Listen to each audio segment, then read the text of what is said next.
Jadi, di sini saya akan menjelaskan tentang instrumen kimia analitik pH meter. Yang pertama-tama, saya akan menjelaskan pengertian dari instrumen. Instrumen adalah salah satu ilmu teknik yang makin terasa seperlunya dalam kehidupan sehari-hari untuk mendapatkan pengukuran yang lebih akurat. Instrumen juga merupakan alat-alat piranti atau device yang dipakai untuk pengukuran dan pengendalian dalam suatu sistem yang lebih besar dan lebih kompleks. Selanjutnya, saya akan menjelaskan tentang pengertian dari kimia analitik. Kimia analitik adalah cabang ilmu kimia yang berhubungan dengan identifikasi dan penentuan komposisi suatu bahan. Lebih spesifiknya, terdapat kimia analitik kualitatif dan kimia analitik kuantitatif, dan juga kimia analitik instrumen. Selanjutnya, saya juga akan menjelaskan pengertian dari pH meter. pH meter adalah alat untuk mengukur tingkat keasaman dan kebasaan larutan. Larutan keasaman dalam larutan itu dinyatakan sebagai kadar ion hidrogen atau sebagai pH. pH suatu larutan dapat ditera dengan beberapa cara, antara lain dengan jalan menitrasi larutan dengan asam, dengan indikator, atau yang lebih teliti lagi dengan pH meter. Selanjutnya, cara kerja pH meter. Cara kerja pH meter ini adalah dengan cara mencelupkan ke dalam air yang akan diukur kira-kira kedalamannya 5 cm. Dan secara otomatis, alat ini bekerja untuk mengukur pH pada saat pertama dicelupkan. Angka yang ditunjukkan oleh display masih berubah-ubah, dan tunggulah kira-kira 2-3 menit sampai angka digital stabil. Selain untuk mengukur pH air, maka pH meter ini dapat digunakan untuk mengukur pH tanah. Dengan terlebih dahulu mencampurkan tanah yang akan diukur dengan sejumlah air. Komposisi campuran air dan tanah mengikuti aturan yang berlaku, yaitu dengan nisbah 1:1 atau 1:2,5 atau 1:5. Tipe keasaman aktif atau keasaman aktual yang disebabkan oleh ion H+ dalam larutan tanah. Selanjutnya, saya akan menjelaskan tentang pengujian air asam tambang dengan pH meter. Air asam tambang memiliki pH yang rendah dengan kandungan logam terlarut yang tinggi. Kondisi ini apabila tidak dilakukan dengan pengelolaan akan memberikan dampak yang buruk bagi lingkungan, seperti turunnya kualitas air sungai sehingga mengganggu ekosistem sungai.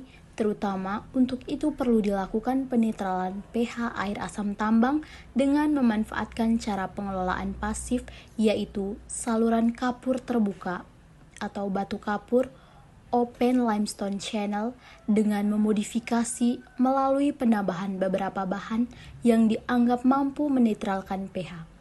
Metode pasif open limestone channel atau saluran terbuka batu kapur yang merupakan salah satu metode pengelolaan air asam tambang dengan menggunakan batu kapur selaku bahan penetral.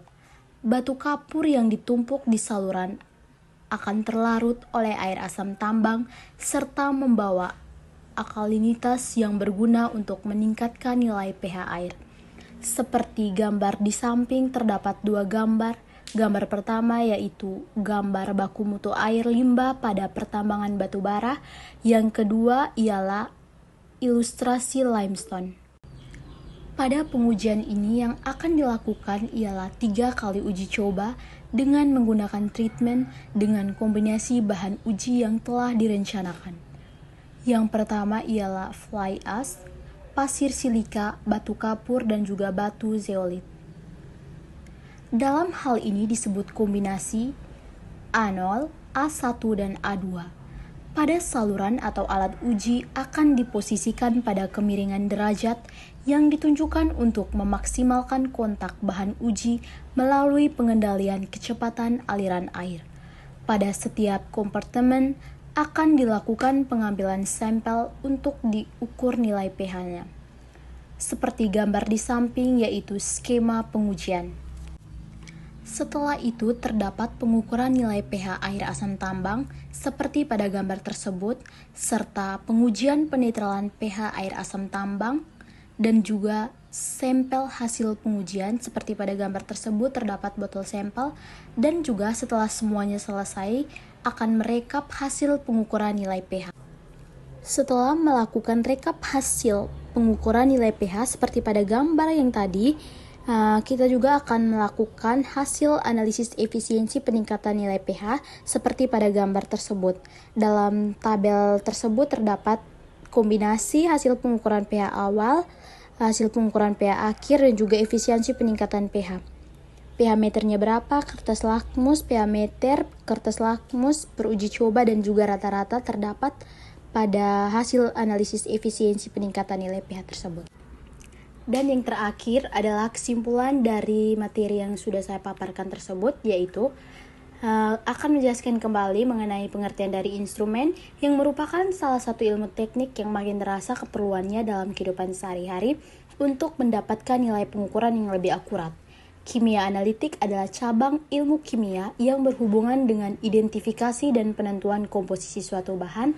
Lebih spesifiknya ialah kimia analitik kualitatif dan juga kimia analitik kuantitatif. pH meter adalah alat untuk mengukur tingkat keasaman dan kebasahan dalam larutan itu dan dinyatakan sebagai kadar ion hidrogen. Dari contoh penggunaan pH meter tersebut, disimpulkan bahwa dengan kombinasi tersebut dinilai telah mampu meningkatkan pH air asam tambang hingga rentang baku mutu. Perlakuan yang diberikan turut mempengaruhi hasil yang diperoleh.